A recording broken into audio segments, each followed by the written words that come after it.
ਤੁਹਾਡਾ ਸਵਾਲ ਹੈ ਨਾ, ਪਹਿਲੇ ਉਹ ਦੇਖ ਲਓ, ਜੇ ਤੈਨੇ ਖਾਦਾ ਨਾ ਛਾਪਰ ਬੱਕਰੀ ਨੇ, ਉਸ ਦੇ ਵਿੱਚ ਪਤਾ ਕੋਈ ਨਹੀਂ ਲੱਗਦਾ। ਜਾਂ ਤਾਂ ਆਪਰੇਸ਼ਨ ਹੁੰਦਾ, ਇਹਦੀ ਜਿਹੜੀ ਵੱਖੀ ਹੈ ਨਾ, ਵੱਖੀ ਪਾੜ ਕੇ ਸਾਰੀ ਉਹਜਰੀ ਇਹਦੀ ਚੈੱਕ ਕਰਨੀ ਪੈਣੀ ਹੈ। ਉਸ ਤੋਂ ਬਾਅਦ ਉਹਦੇ ਟਾਂਕੇ ਲੱਗਣਗੇ, ਉੱਤੋਂ ਹੈਗੀ ਹੈ ਗੱਭਣ। ਦੂਸਰੀ ਗੱਲ ਇਹ ਹੈ ਕਿ ਜਿਹਨੇ ਛਾਪਰ ਛੁਪਰ ਖਾਦਾ ਹੁੰਦਾ ਜਾਂ ਪਲਾਸਟਿਕ ਵਗੈਰਾ ਖਾਦਾ ਹੁੰਦਾ ਨਾ, ਉਹ ਜਾਨਵਰ ਆਹਿਸਤਾ ਆਹਿਸਤਾ ਦਿਨ ਬ ਦਿਨ ਉਹਨੇ ਕਮਜ਼ੋਰ ਹੁੰਦਾ ਰਹਿਣਾ। ਉਸ ਤੋਂ ਬਾਅਦ ਜਿਸਲੇ ਬਿਲਕੁਲ ਬਾਸ ਹੋ ਜਾਣੀ, ਉਸ ਟਾਈਮ ਜਾਂ ਤਾਂ ਜ਼ਿਬਾ ਹੁੰਦੀ ਆ ਜਾਂ ਕਸਾਈ ਲਾ ਜਾਂਦਾ। ਜੇ ਜ਼ਿਬਾ ਹੋਵੇ ਤਾਂ ਫਿਰ ਪਤਾ ਲੱਗ ਜਾਂਦਾ ਵਿੱਚ ਛਾਪਰ ਨੇ, ਫਿਰ ਨਹੀਂ ਪਤਾ ਲੱਗਦਾ। ਉਹ ਫਿਰ ਜਿਹੜਾ ਉਹ ਇਸ ਬੇਸ ਉੱਤੇ ਤੇ ਜਦੋਂ ਇਹ ਮੈਂ ਉਹ ਆਂਦੀ ਸੀ ਨਾ ਹਾਂਜੀ, ਉਦੋਂ ਪਿੱਛੇ ਬੜੀ ਤੰਦਰੁਸਤ ਬੱਕਰੀ ਸੀਗੇ। ਠੀਕ ਹੋ ਇਹਦੇ ਨਾਲ ਇੱਕ ਐਡੀ ਇੱਕ ਲੇਡੀ ਵੀ ਸੀ।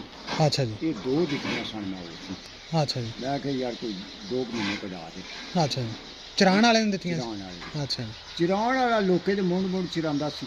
ਅੱਛਾ ਜੀ। ਮੇਰਾ ਆਪਣਾ ਕਿਆ ਹੈ ਕਿ ਇਹ ਕਿਧਰੇ ਉਹ ਛਾਪੜ ਪਤਾ ਲੋਕ ਇੰਨੇ ਦੇ ਸੜਦੇ ਲੈਂਦੇ ਸੀ। ਹਾਂਜੀ, ਇਹ ਉਹ ਨਾ ਛਿੜਕੀਆਂ ਦੇ ਵਿੱਚ ਕਿਧਰੇ ਛਾਪੜੇ ਸਮੇਤ ਖਾ ਗਈ। ਅੱਛਾ, ਤੇ ਜਿਹੜਾ ਇਹ ਉਦੋਂ ਦੀ ਪਰਤ ਕੇ ਨਾ ਇਹਦੀ ਕਿਰਤੀ ਨਹੀਂ ਕੀਤੀ।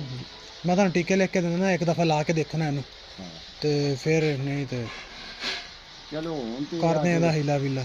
ਇੱਕ ਹੁਣ ਇੱਕ ਦੋਸਤ ਦਿਓ ਨਾ ਇਸ ਨੂੰ।